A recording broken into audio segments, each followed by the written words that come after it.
Good morning, सुप्रभात। आज हम पढ़ रहे हैं हिंदी व्याकरण यानी हिंदी सेकंड का पाठ कारक। इससे पहले हमने संज्ञा पढ़ा, सर्वनाम पढ़ा। ठीक है बेटा, तो कारक होते क्या है? तो पहले हम इसका पाठ परिचय देखेंगे। कारक क्या है? तो कारक में सबसे पहले मैंने इसका परिभाषा को ही पहला पाठ परिचय का पहला पॉइंट बनाया है कि कारक क्या चीज है, पाठ का परिचय में दे रही हूँ। और कारक के जो भेद है, जो प्रकार है, उन्हें हम जानेंगे, लेकिन कारक क्या होते हैं वो सुनो। उसके बाद जब डिस्क्राइब करेंगे कठिन शब्द के बाद आपको समझ में आ जाएंगे अच्छा कारक ये होते हैं।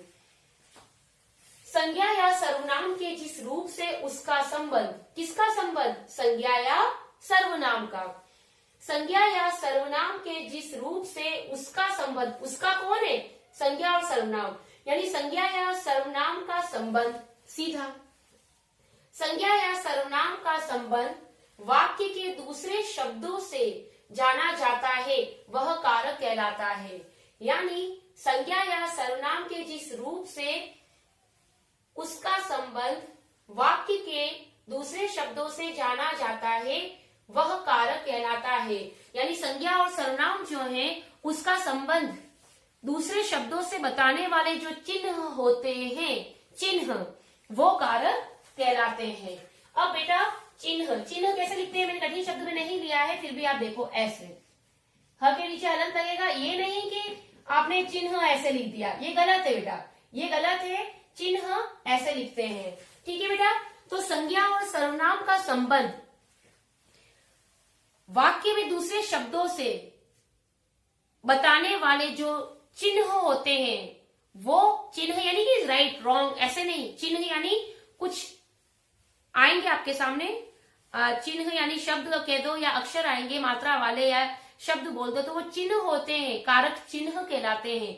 तो वो संज्ञा और सर्वनाम का संबंध अन्य शब्दों से बताते हैं। समझ में आया? संज्ञा और सर्वनाम के जिस रूप से उसका संबंध, उसका मतलब संज्ञा और सर्वनाम का ये डेफिनेशन है, आपको याद करनी, इसलिए मैं बार बार दोहरा रही हूँ। संज्ञा या सर्वनाम के जिस रूप से उसका संबंध वाक्य के दूसरे शब्दों से जाना जाता है, वह कारक कहलाता है। ठीक है, कारक के भेदों यानी प्रकार के बारे में जानेंगे हम इस पाठ में। अब पहले कठिन शब्द देख लो, फिर मैं इसको एक्सप्लेन करती हूँ अच्छे से। आपका पहला कठिन शब्द है सर्वनाम। इससे पहले पाठ में आपने पढ़ा था सर्वनाम, क्योंकि संज्ञा आपको लिखना आता है, सर्वनाम आपको लिखना नहीं आए किसी को। सर्वनाम सर्व, र को जो है वो व पर रेफ के रूप में लिया गया है, ये रेफ है, ठीक है, इसको बोलते हैं रेफ। तो ये है सर्वनाम, सर्व और उसके बाद नाम।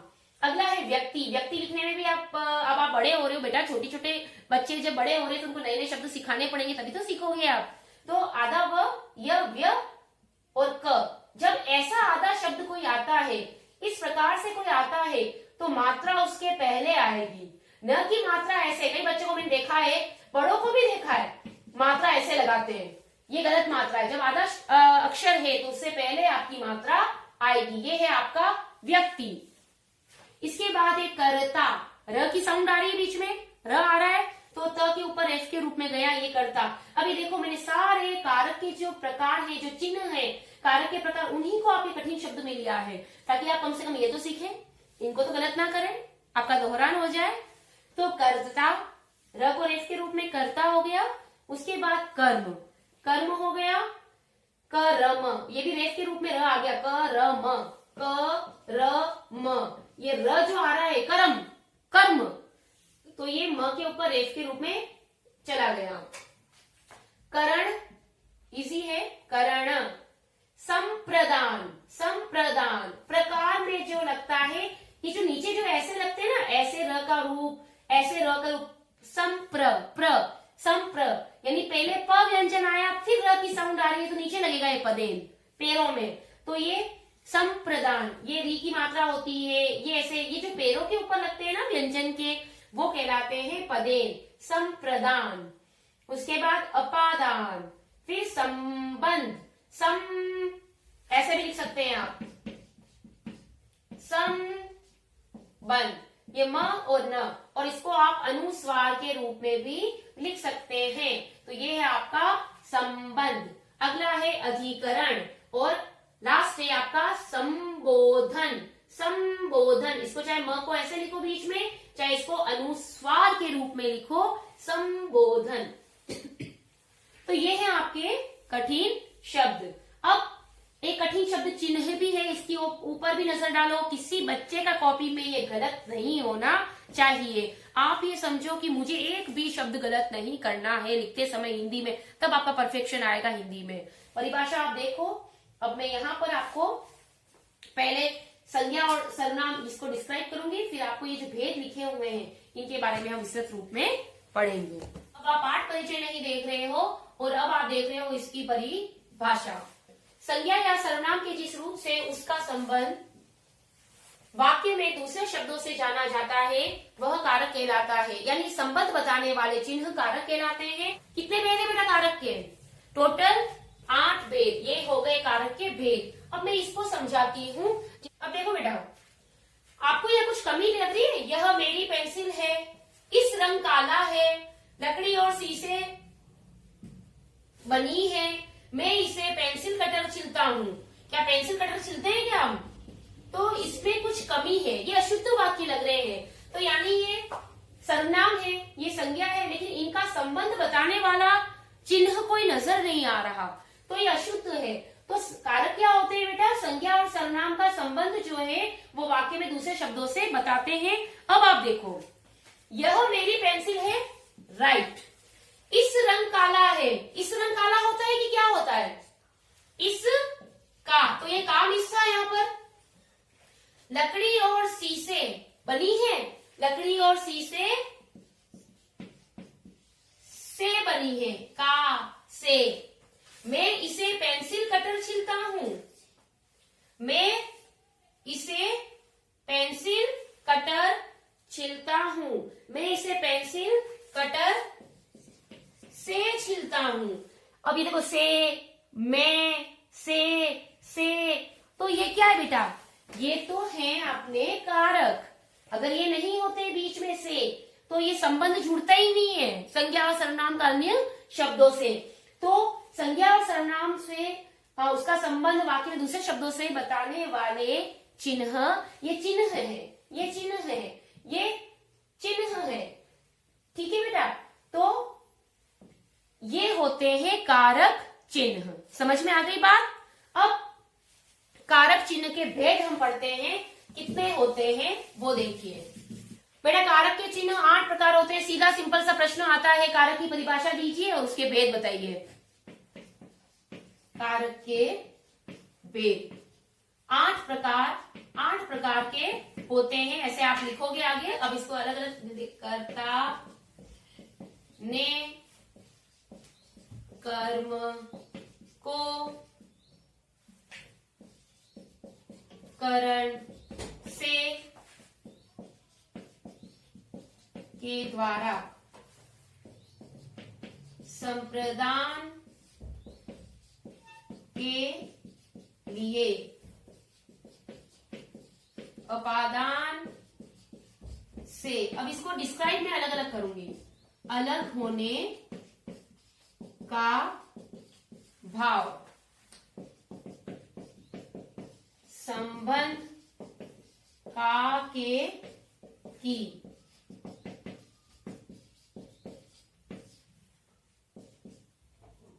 अधिकरण में, पे, पर, संबोधन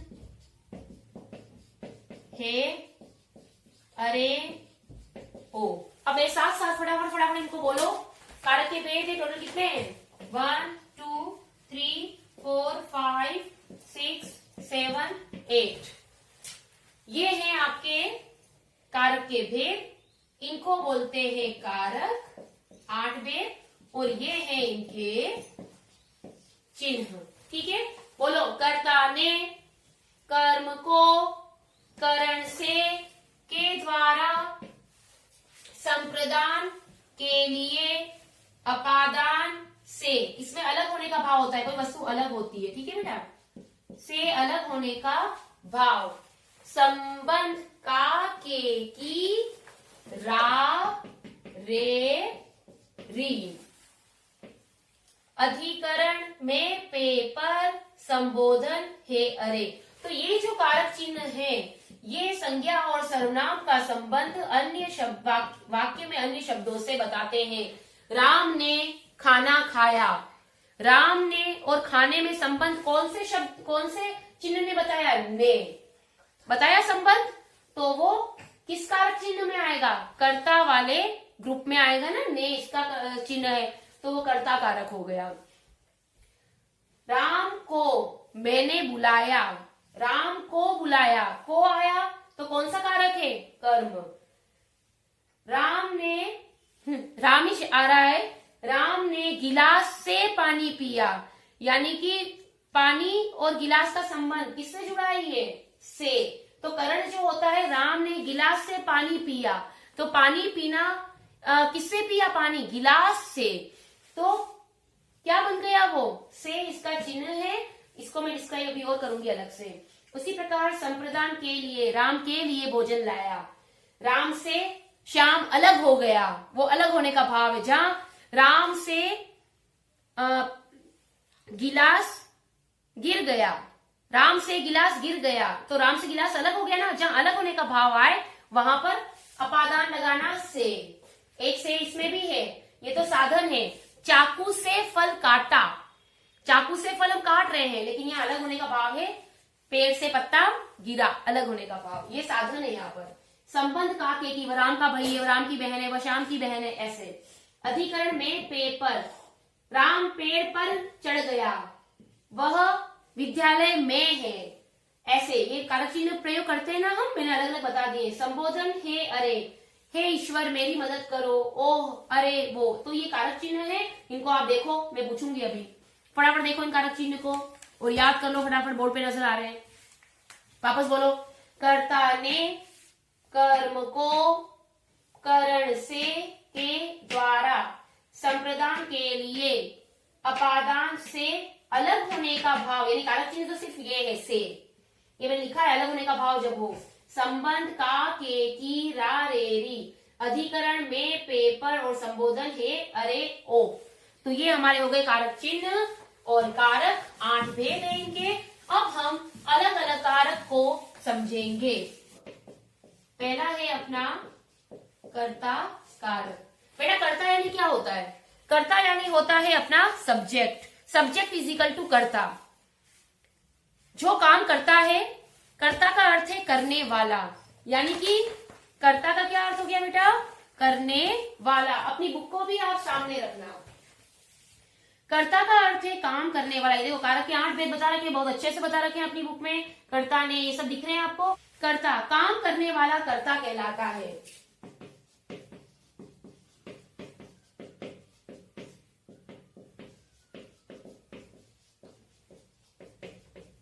काम करने वाला कर्ता कहलाता है। अब इसका उदाहरण के बिना तो कोई सेंटेंस पूरा ही नहीं होता ग्रामर में। जैसे राम ने पानी, जैसे राम रोटी खाई,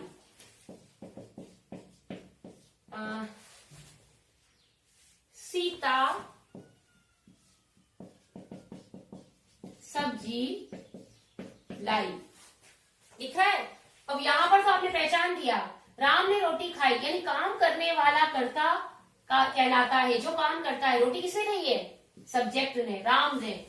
सब्जी कौन लाई है? सीता। तो ये भी तो सब्जेक्ट है, ये भी तो कर्ता है, यानी काम करने वाला कर्ता कहलाता है। तो बेटा अब इसमें कर्ता, जैसे काम करने वाला कर्ता कहलाता है। जैसे गर्मी पड़ रही है, सर्वज्ञ गर्मी से प्यास के मारे बेहाल था, तभी उसने एक कुआं देखा। गर्मी पड़ रही है, तो गर्मी पड़ रही है, इसके अंदर गर्मी, कर्ता कौन है? गर्मी, लेकिन इसमें ने नहीं है। तो कई बार ऐसा होगा कि ये जो कारक चिन्ह है कर्ता का वो छुपा रहेगा, लेकिन सॉरी, काम करने वाला कर्ता ही कहलाता है। तो बेटा ये जो कर्ता कारक है, सब्जेक्ट इज इक्वल टू कर्ता, कर्ता को सब्जेक्ट बोलते हैं, यानी काम करने वाला कर्ता कहलाता है। अब राम ने, और इसका चिन्ह होता है कर्ता का ने चिन्ह। तो राम ने रोटी खाई, ने आया, ने को पहचानना है। किसने रोटी खाई है, रोटी किसने खाई है, राम ने, यानी यहाँ कर्ता काम कर रहा है, सब्जेक्ट के लिए आया है ने, तो ये ने कारक चिन्ह है और यहाँ होगा कर्ता कारक। सीता सब्जी लाई, सब्जी कौन लाई है, सीता, यानी सब्जेक्ट काम कर रहा है, तो यहाँ पर चाहे ने नजर ना आए लेकिन ये भी कर्ता कारक नहीं आएगा, कई बार नजर आता है कई बार नजर नहीं आता। और कारक चिन्ह को परसर्ग भी बोलते हैं। मोहन ने पतंग उड़ाई, ने आ गया, ये आपका कर्ता है, ठीक है, कर्ता कारक। और ये मोहन कर्ता है, मोहन ने पतंग उड़ाई, यानी संज्ञा या सर्वनाम का संबंध अन्य शब्दों से बताने वाले चिन्ह कारक चिन्ह कहलाते हैं। मोहन ने पतंग उड़ाई, तो 8 कारक चिन्ह में से ने जो है वो कर्ता कारक है क्योंकि मोहन के लिए आया है, मोहन ने, ठीक है। तो ये है हमारा कर्ता कारक। तो कर्ता कारक की एक बार डेफिनेशन सुन लो। काम करने वाला कर्ता कहलाता है, काम करने वाला कर्ता कारक कहलाता है, काम करने वाला कर्ता कारक कहलाता है, उसका चिन्ह है ने। इसके बाद अपना है कर्म कारक। जिस वस्तु या व्यक्ति पर क्रिया का प्रभाव पड़ता है, जिस व्यक्ति या वस्तु पर क्रिया का प्रभाव पड़ता है, उदाहरण के बिना समझ में नहीं आएगा। ये व्यक्ति है, मोहन व्यक्ति है, राम व्यक्ति है, पुस्तक वस्तु है, ठीक है। जिस वस्तु या व्यक्ति पर क्रिया का प्रभाव पड़े, कर्म का मतलब होता है ऑब्जेक्ट और इसका कारक चिन्ह होता है को, कर्ता ने कर्म को, यानी एक तो सीधी सी बात है जहां को नजर आए वो कर्म कारक आएगा और जहां ने नजर आए वो कर्ता कारक होगा। लेकिन कई बार जैसे इसमें नजर नहीं आया, सीता सब्जी लाई, सीता सब्जी लाई, लेकिन सीता ही लाई है तो ने कारक चिन्ह नहीं होते भी कर्ता कारक होगा। पुस्तक रख दो, पुस्तक ने रख दो आएगा यहाँ पर, अगर लगाए तो कौन सा कारक चिन्ह आएगा, पुस्तक को।